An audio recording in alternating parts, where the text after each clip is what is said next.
Unfortunately, the news is that your electric bills are about to go up again. Yeah, the state just today okayed AES Indiana's request to raise rates for the second time in 2 years.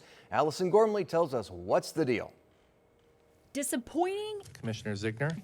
Yes. And an outrage. And the chair votes yes. That's how consumer advocacy groups describe the state's approval of AES Indiana's rate increase. We've heard a lot of rhetoric from Governor Braun and the commission about affordability, but unfortunately, we didn't see that carried through with the actions today. Ben Inskeep with the Citizens Action Coalition said this decision moved forward despite unprecedented public outreach. Office of Utility Consumer Counselor said they had more customers filing comments in this case than any other case in recent history for them.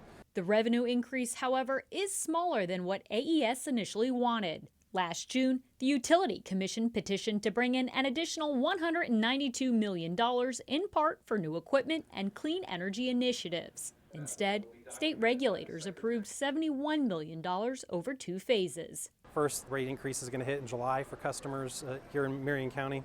Then the second component of that rate increase will come into effect beginning of next year.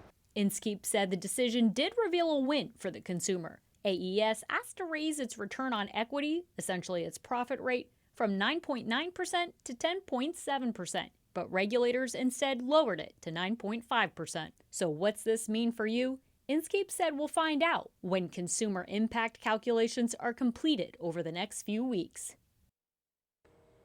Now, after I sent this to Governor Braun, which is the final order, he sent along this statement which says, "My top priority is affordability, which is why I'm deeply disappointed by the IURC's approval of another AES increase. Hoosiers have spent years tightening their belts and making tough financial decisions.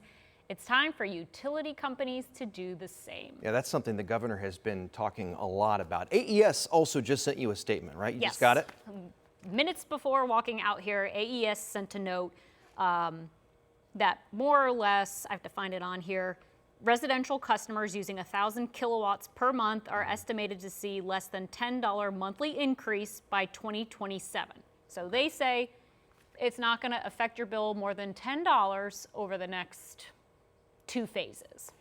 Well, That's in part. This is the rest, and I'll put that on. We'll put that online, yeah. 120 a year and 120 a year and 120 a year adds up, on average, if you just kind of average it up. It's frustrating because it seems like we just had a hike, like just within the last 2 years. I mean, how often can they do this? So because of a new law, it's my understanding that they can't do this year after year anymore. They'll be separated by, I believe it's 3 years. So the next time we could see a rate increase take effect would be 2030. And that's assuming that they ask for it. And that's assuming if they ask for it, correct. So All right. a moratorium on hikes, at least for a bit. Yeah. Yeah, All right. all right. Allison, thank you.